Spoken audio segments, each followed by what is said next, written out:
কারবালার যুদ্ধক্ষেত্রে এই সিংহটি কে ছিল আর সেই ইমাম হুসেনের সাথে কি করেছিল? আবু আল হারিস ছিল এক সিংহের বাচ্চা যে ছোটবেলা থেকেই ইমাম হুসেনের সাথে খেলা করত। যত বড় হতে লাগলো ততই বাড়তে লাগলো তার ভালোবাসা আর আনুগত্য।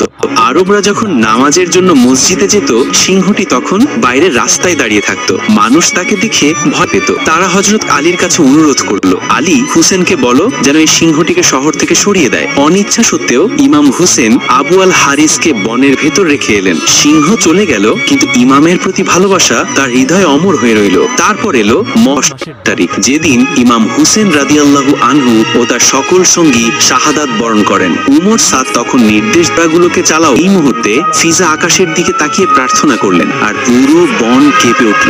আকাশে ভেসে এলো এক গর্জন, এক মহা শক্তিশালী সিংহের গর্জন। আবু আল হারিস দৌড়ে এলো যুদ্ধ।